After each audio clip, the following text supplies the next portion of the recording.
Demonstrations. What you usually fail to hear is the term of the monster. With all intention, this format will use this. We want to make the monstrous visible in these demonstrations, which we otherwise won't be able to capture. I've brought along two monsters, two, at first sight, apparently ordinary things, which, however, embody actually monstrous processes in a material way. A stone and a technical device. A catalytic converter, that is. The fundamental idea of the Anthropocene project is difficult to grasp, and it is actually monstrous. In the time that can be observed by human beings and experienced by human beings, have processes which take tens of thousands of years. While the idea of globalization is thought in space, the Anthropocene focuses on time. What we would like to make visible are processes in time. What does this Anthropos do by reshaping space, creating a new era? And who is actually this Anthropos? Certainly not only a biological species, but a scientific, technological, industrial species. A species which uses more than its own forces, making geohistory by using geohistory in form of coal, oil, and gas. In order to understand and interpret this geohistorical triangle of anthropos, nature, and technology, we have set up this board, this playboard. As everything in our terminological word, it is separated into two parts. It is a board of dichotomies, nature, a thing of nature, of industry, of long time, short time, accumulation, dissipation. Let's look at the things more closely. The first monster is a stone. I read a number here. 7,000 meters.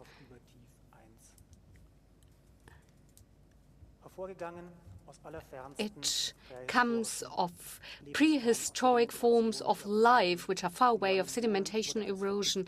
Everything has become, or has densified over millions of years and carried along into the depth of the earth. So it is a testimony of the history of nature, which is long ago and far away of mankind.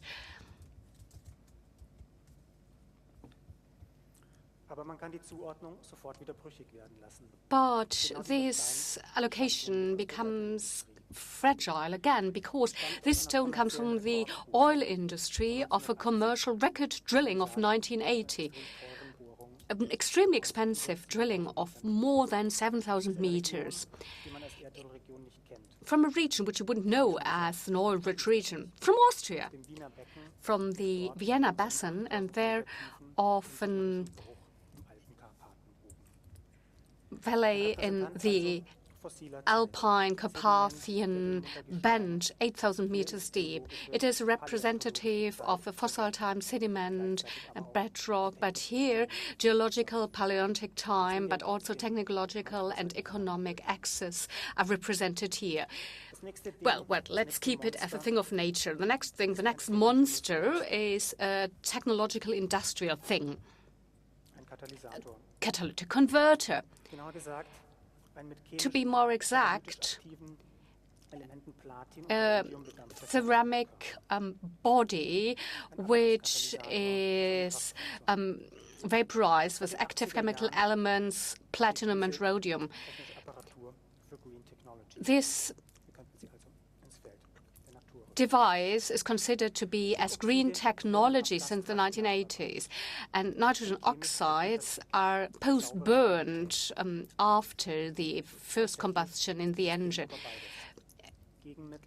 So it's both things. It is a remedy and a monster, because catalytic converters are not only filters and brakes, they are accelerators themselves on a very fundamental level. Catalytic converters are things that can accelerate and control chemical reactions without using themselves in a tiny, almost magical dosage, apparently by pure contact. Since 1900, this chemical tool is used to accelerate numerous of industrial processes. The speed of modernity depends on these things, great acceleration, production, traffic, information, everything accelerates. All growth curves go up, population, resource consumption. The Hawkesian bad curve, as we call it. And they are all based on this chemical catalytic acceleration. That is why it's the age of the catalyst. The chemical industry of the 20th century is here at this table with the catalytic converter. So we put it rather on the side of the industry, refineries, petrochemistry, procedures to produce nitrogen, fertilizer, and for the production of ammunition, nitrogen ammunition, pharmaceutical, synthetic materials. And above all, catalytic converters are necessary for the synthesis of chemical molecules. Structures are built up. And since the First World War, 100 years ago, it's about world history, catalytically produced ammunition and artificial fertilizer made these unprecedented wars and the population growth of the 20th century is possible. High-pressure synthesis, Chile saltpeter, coal, petrol, and are the new type of planetary technology. And then the 1920s, hydrocarbons were added, and so this highly problematic carbon cycle is also an issue of catalysis, a technological things, but we could also rearrange it or question this arrangement and allocation, because the enzymes, hormones, and catalytic rubber, and that is one of the specialities of this industry that starting in 1900, and biological and industrial chemistry are closely entwined. The internal mechanism is similar as the function. The establishment of structures, of an order of a chemical industry, the negentopia is the physical term. Here we have two tokens, which would be already a theater of matter. But to have a matter with the value, we need a perspective of people. Monsters can either be particularly huge, particularly small, particularly old, but they can also consist of parts that do not belong together. I also have brought along such a monster, a text written in 1948.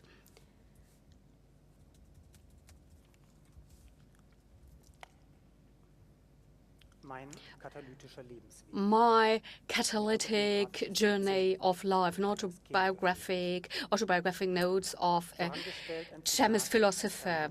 He quotes the thermodynamic Robert Miles. Catalytics is called a force as long it does not have any relationship to the intended impact.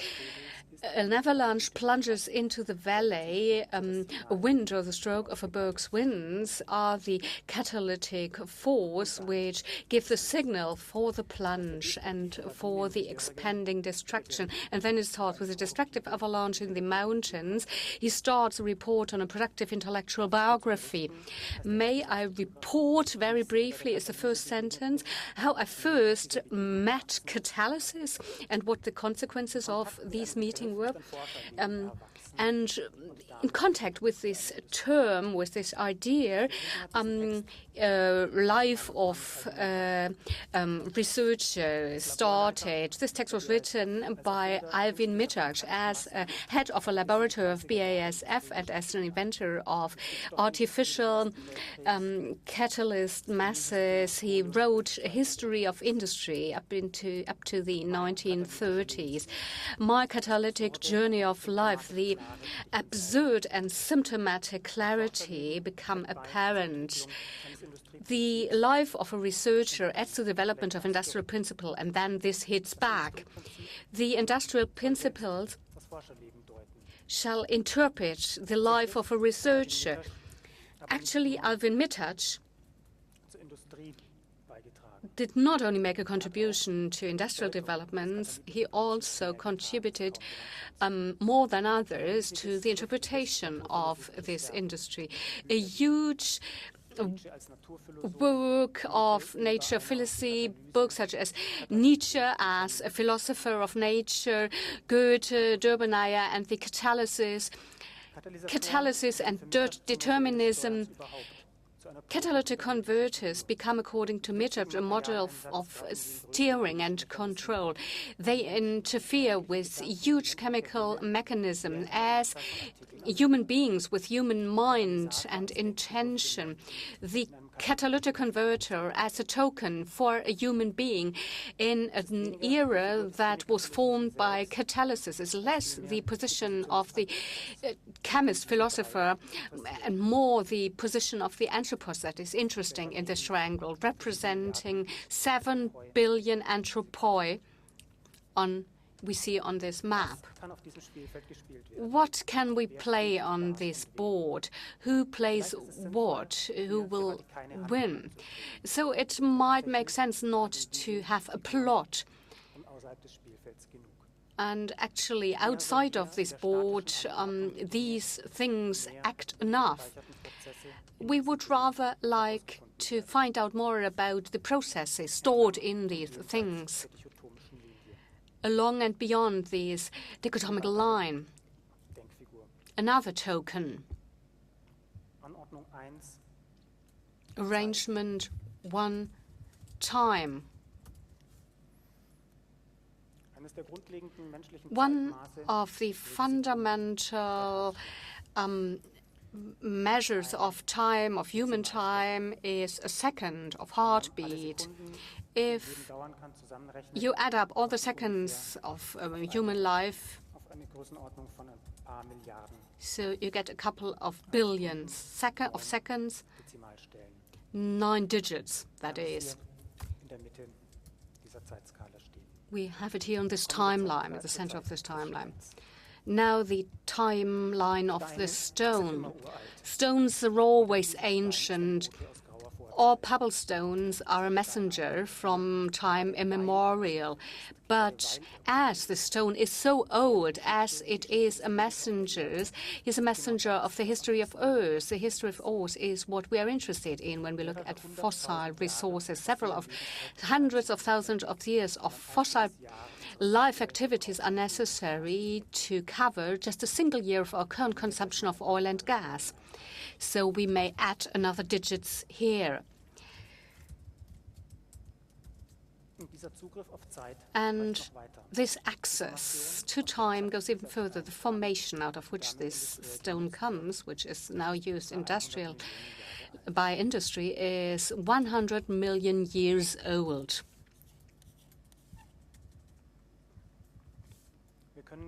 So we might put this stone in the farthest corner of very long timeline. Let's now talk about catalytic time. Chemical time is the time or the rate of turnover. How much matter reacts in which period of time? That is chemical time. Catalysts make out of reactions which usually would take days or years in economic production within minutes, but chemical time is actually much faster. The mechanism works as follows. 2 substances, A and B, do not react. And if we add the catalytic converter. First, a compound is built, substance A plus catalyst, and B is separate still. And this complex and then is so reaction prone that A and B will build a compound and the catalyst will be separated again. It's a catalytic cycle. The time in which these tiny reactions take place is less than a second by some important digits.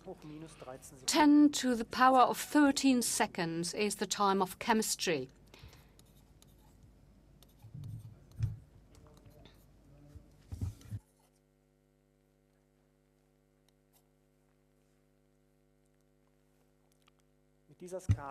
And with this scale, we are dealing every day.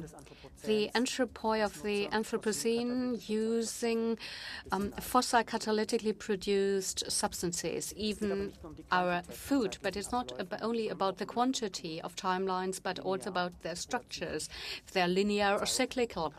You cannot reverse time. That is why the beginning of the Anthropocene is so spooky, linear acceleration.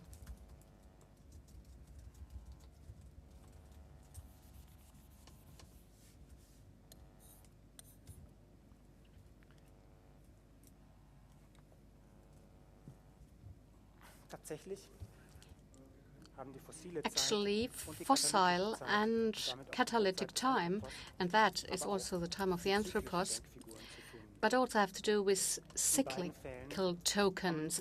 In both cases, momentum is given to cycles which are blocked. The nitrogen and carbon cycles, substances that were separated for millions of years of the carbon cycle are now released. Reactions without a cyclical intermediate step would not happen, are now running cyclically accelerated. Even the cycle of plants at the streets and roads because of the metal that comes out of catalytic converters of cars. We only know about a lot of cycles because of their disruption. We know of these cycles of millions of years only because somebody in 1980, somebody drilled in 7 kilometers depth. And we know of the microcycles in biochemistry because in 1900, a new idea of catalytic acceleration was developed. So both timelines belong together. Arrangement 2, growth and accumulation, dissipation and destruction.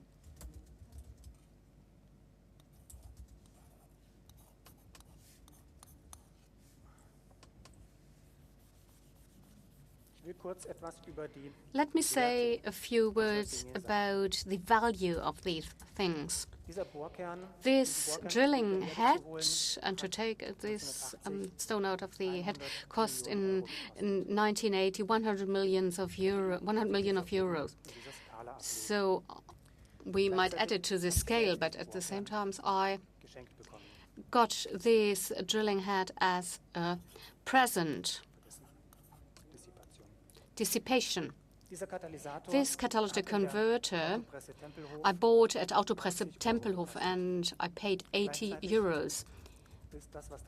But at the same time, what is inside, rhodium, is the most expensive noble metal traded on the world market. I calculated the price for the kilo yesterday, about 31,271 euros and 16 cents. Rhodium, 22 tons per year. 22,000 kilos, not a lot for a global market. Oil, 4 billion tons. But here we also have a dichotomy. And it's very insightful if we look into this. The stone is dissipation. And the funny thing about the oil industry is that the oil is consumed, but it has grown and ensures growth. So accumulation, the catalytic converter is acceleration of dissipation, but at the same time it builds structures. What we see here is a system that reinforces itself. In the language of chemistry, it would be autocatalysis. Substance accelerates its own production. Substances, material flows, but also people. Epilogue. Our journey, catalytic journey of life. Actually, the position of the chemist philosopher is not as absurd as we might believe. Even the food of our great-grandparents were, before the First World War, only partially nature, and to a large part it was based on catalytic industry. While the chemist philosopher interprets human activities using the model of catalysis because people trigger something similar to catalysts in chemistry, then this reductionism describes a key feature of the Anthropocene. Everything accelerates. We're actually catalytic converters. The Anthropos as a steering entity, which does no longer control what he used to control, but also planetary technology casts light on planetary structures and relationships. But there is no plot. Let's now talk about the slate. Everything starts with creating words, and everything ends here what was conceptualized by the Anthropos, a great pioneer of the idea of the Anthropocene, the Russian biochemic chemist Vladimir Vernadsky. And at the same time, as Mittag at the beginning of the Great Acceleration described his own idea of the activities of people and geological importance, and he captured this with a different term, noosphere. Vernadsky called this view of the world created by the technological human being as biosphere, atmosphere, lysosphere, a global sphere of technology, not called according to a species, but according to nous, making words, creating words. And on this slate, people started, in early times, to write, to read, and to make terms, words, and a slate pencil was used to carve something onto the slate. And with the exploitation of geohistory, this is done, and the imitation of natural processes. Post-nature is shaped by burning fossil treasures. We explore fossil times, and we can carve in these words, wipe them off in the same mineral medium in order to create new words. Thank you.